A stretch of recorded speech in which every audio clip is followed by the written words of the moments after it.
This is Brayton Rose and Abigail Jarman with Linton-Stockton Student Press, and we're here today with Senator Eric Bassler. Oh, nice to meet both of you. Thank you. So what was your first job in politics? The first office I held was actually City Council in Washington, Indiana. I was on the City Council for not quite one term before I ran for the state Senate seat. So what jobs did you have before you became a politician? I've had a number of jobs. After I graduated from Indiana University in Bloomington, I lived up in northern Indiana for a while, in Chicago, and worked in banking. Then my wife and I went overseas for about 4 years and did a variety of things overseas. We worked with nonprofit organizations. We worked with banking organizations. Did some, the last 2 years we were over there, we did bank reform projects in the former Soviet Union. Then after that, I opened up the Edward Jones office, so I'm also an Edward Jones financial advisor. Growing up in southern Indiana, did you ever find yourself dreaming of having such a high-stakes job? It's interesting. Probably when I was about your age, I started thinking about the possibility of public service. I was the president of my class when I was in high school for 4 years and things along those lines. But then I just kind of put that in the back of my mind for a number of years. But it was always in the back of my mind to maybe run for public office at some point. And then in the year, I think it was about 2010, maybe 2011, I was approached about running for mayor of the city of Washington. And in order to do that, I was going to have to give up my full-time job, which is a financial advisor with Edward Jones, and I just didn't want to do that. So we got someone else to run for mayor, and he kind of joked about the fact that if he was going to run for mayor, then I had to run for city council. So I thought, well, it's been in the back of my mind all these years. I may as well jump in and start doing it. So that's when I ran for city council for the first time. Awesome. Who were some people that have helped you become who you are today? I guess there's a number of them. Obviously, my parents had a huge influence on my life. There was a number of teachers and then mentors. But when I was in school, that's where the teachers obviously had their impact and influence on me. And then after I got out of school, especially when I was working in a bank in northern Indiana, a gentleman that was my supervisor and eventually turned out to be a good friend of mine had a big impact on my life. And then I dare say that one of the most significant impacts was when I was in grade school, I wasn't able to read very well. And so probably wasn't until I was about in 5th grade that I can say that I truly learned how to read reasonably well. And so there were some teachers at that time, then also I had an uncle that helped me get through that process and that challenge in life. So a number of people have had a really positive influence on me, and I'm very thankful for that. We had read that you had gotten a degree in chemistry and psychology. How did you get from that to becoming a state senator? Good question. Excuse me for coughing there, but when I first went to school in Bloomington at Indiana University, I just started studying the sciences, and at one time I thought I was going to go to optometry school, and I continued to take chemistry classes and biology and physics and math, and I enjoyed those areas of study. But it was kind of, I guess, somewhat interesting that once I actually got accepted to optometry school, I decided that's not what I really wanted to do. And in some ways, I think the reason I applied to optometry school is because for a number of years I was telling people, I think I'll be an optometrist. But then I changed my mind somewhere along the way, but really didn't, I guess, have the gumption or the intestinal fortitude to say, boy, I don't want to do this, until it was getting really close to having to do it. So changed my mind, decided not to go to optometry school, got a master's in economics instead, which in some ways it's somewhat related to the sciences, just kind of from a rational thought perspective. And then economics led me into banking and being a financial advisor, and I think that all that background, I think, has served me well, and hopefully has served our constituents well the 2.5 years that I've been a state senator so far. So, what kind of personality trait makes a good politician? I guess it's a wide variety, because if you look around at elected officials, and really at any level, whether you're looking at the local level, the federal level, the state level, there's a wide variety of people involved, different personalities, different outlooks on life, different strengths, different challenges that they have in life. But I do think that one underlying factor that I see time and time again is a desire to have an impact beyond themselves, and in many ways an impact beyond their families, to have an impact on the wider community, whether it's a town or a city or a county or a state or what have you. I do see that common thread in the elected officials that I've had the opportunity to work with over the years. What are some challenges associated with your job? Probably the biggest, there's a number of challenges, but one that comes to my mind right off the top is we deal with a lot of different issues at the state level. And one day we may be talking about road funding, another day schools, another day child welfare, another day challenges that maybe more senior citizens have. So there's a lot of different issues that we have to dig into and learn a lot about. So it can be pretty time consuming. And when I have a full-time job, in addition to being state senator, and Julie and I have 5 children, so that's probably the biggest challenge is kind of keeping everything organized and running along reasonably smoothly. How do you overcome these challenges, do you think? It just really probably goes back to being very organized. I think probably most of my life I've probably been a pretty organized person, pretty meticulous about detail, keeping things on my calendar, having to-do lists so things don't fall through the cracks, things along those lines, That's probably the key to continuing to be successful, or to being successful, is being organized and thinking ahead and planning ahead. Why did you want to represent our district? The Southwest Indiana is a great part of the state of Indiana. Lots of good people, lots of neat small towns and kind of mid-sized towns. It's obviously a rural area. I grew up in Southwest Indiana, left for a number of years, and then when Julie and I started having a family, we decided that'd be a great place to raise a family.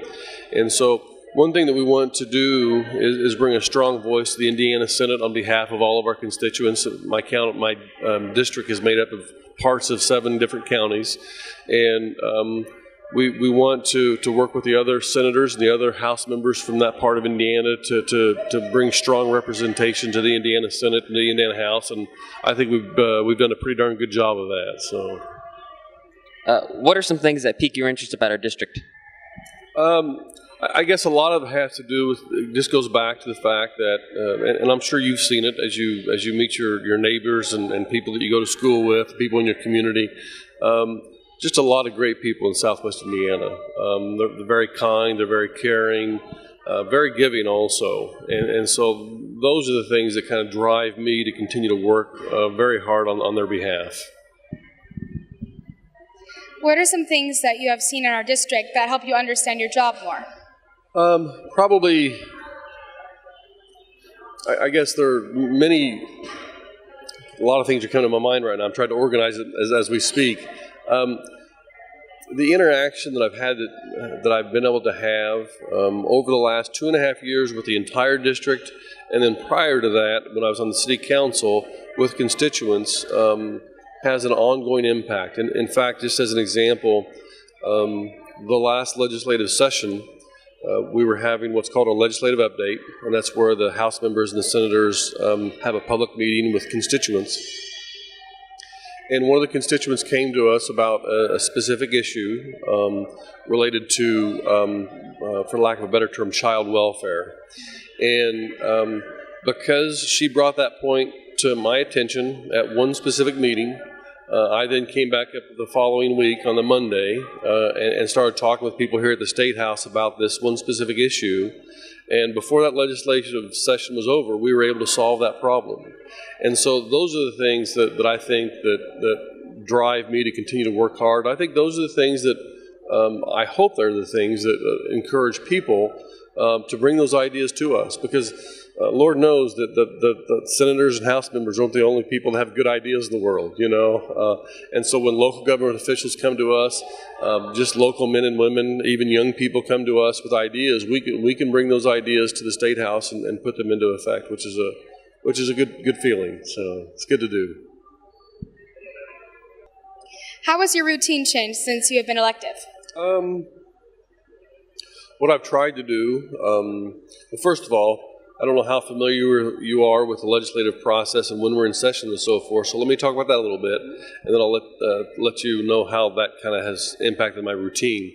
The legislature is in session at the beginning of each year, and it's going to be either like the first week of January till mid-March or mid to late April. It just depends on the year. And so when we're not in session, so let's say May through the rest of the year, I've gotten into a good routine that works well for me to focus on my Senate work, kind of try to focus on it one day a week. Obviously, there's going to be certain meetings that I attend on different days of the week that keep it from being purely focused on one day. But by being able to set aside one day a week, and that's kind of the freedom I have with my job, I can focus on Senate issues. I can meet with people, I can talk with people, I can reply to emails, I can dig into specific issues.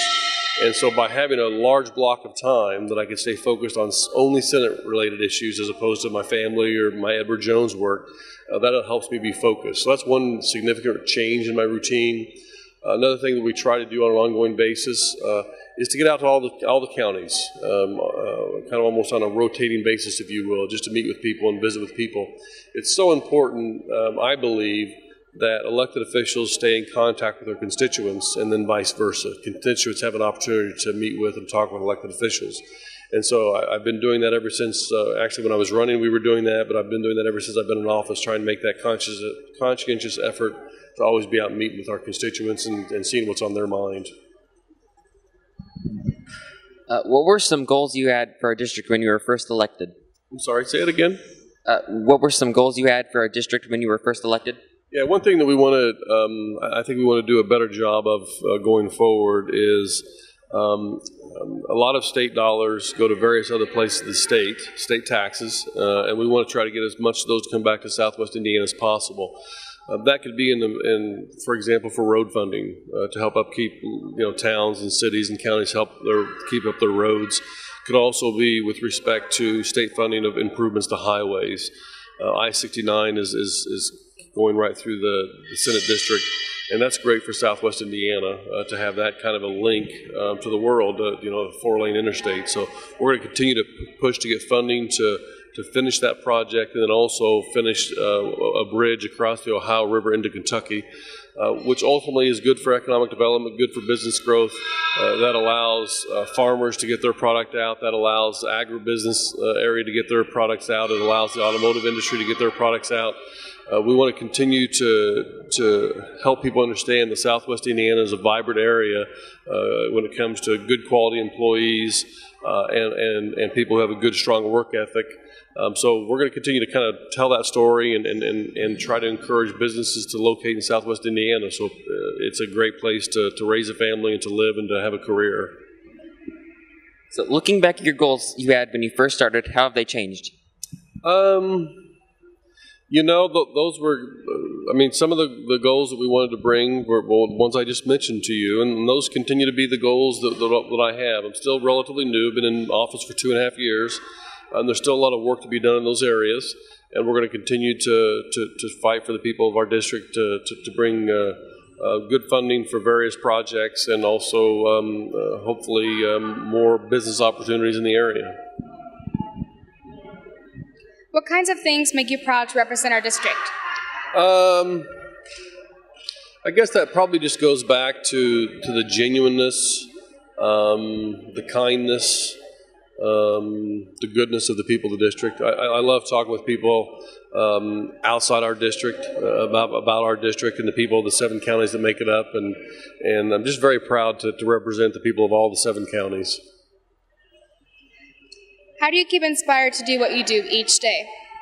I'm 53 years old. I'll be 54 this summer, and we all have a limited time here on Earth, and I'm just driven to have the biggest possible impact I can. Absolutely on my biggest possible impact on my family, but also on my community, and now as a state senator on the state of Indiana. And ultimately, I guess when I'm on my deathbed and I look back, I'm hoping to be able to say, look back and say, boy, with what I had and with the ability and the talent that I had, I did a pretty darn good job of making the world a better place. What is your proudest accomplishment as a representative?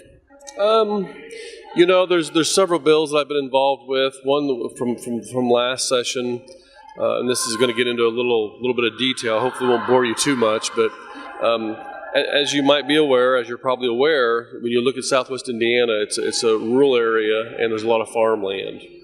And over about the last 10 years, the property taxes on farmland has just skyrocketed. I think maybe it's up 60 or 70%.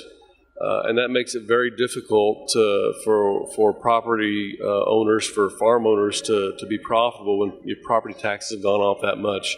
So last session, we think we fixed the problem. Now, we'll know over the next few years whether we truly did or not. And the reason I kind of say that with a smile is, 10 years ago, we thought we fixed the problem, and it didn't quite fix the problem. So we think we fixed it this time. We're going to continue to monitor that. And what we'd anticipate happening as those property taxes have skyrocketed, they're now starting to level off, and we would anticipate them to start coming back down. They'll probably never go back to what they were, say, 10 years ago, but we would anticipate they're going to come back down a fair bit, just to make that whole property tax issue a more fair issue. So that was probably one of the significant issues. These are some bills I've been involved with this year, has to do with filling in any gaps or any loopholes when it comes to teachers having an inappropriate relationship with a student. Obviously, we want to keep that from happening as much as we possibly can. And then also this session, I'm on the Appropriations Committee. And the Appropriations Committee is kind of in charge of overseeing the state budget and heavily involved with putting the two-year budget together for the next 2 years. And I enjoy my responsibilities there. Still learning a lot in that area also, but I feel like I've had a good positive impact there and will continue to do so. So what are some moments during your time in office that have stood out to you? Well, I guess one and this is probably one of the lighter moments as a state senator, and hopefully you'll appreciate this story. We deal with all sorts of bills, and truth be told, we deal with a lot of bills that I don't even know why we have to deal with them. I don't even know they should be before us. They're more of a local issue, for example, or a city or a town or a school issue. But we had this one bill a couple years ago, and believe it or not, it had to do with horse massages. Okay, well, they refer to it as the equine massages. And there was some debate, there was some discussion on whether you actually had to have a doctorate in veterinary medicine in order to give a horse a massage, okay? And so we were, the bill was on the Senate floor, and the gentleman that had the bill, he went to the podium and presented the bill, and by that time it had already been through Senate committee and House committee and so forth, so there weren't really any questions or not much discussion. And so then the president of the Senate said, all those in favor signify by saying aye. And I think all 50 of us said aye. It wasn't a controversial issue whatsoever. But then it also, after we all said aye, it then dawned on us what the president was then going to say next. He then said, all those opposed signify by saying nay. And everybody neighed like a horse neighs, So that was probably one of the lighter moments and more funny moments I've experienced as a state senator. The whole Senate broke out in laughter. The gallery broke out in laughter. The president of the Senate, he literally fell back in his seat and had to sit down. He was laughing so hard. So that was, I guess, one of the more enjoyable or more light moments as a state senator. This was Abigail Jarman and Brayton Rose, and we'd like to thank Senator Bassler for speaking with us. Thank you. It was my pleasure. Appreciate you coming. Thanks so much.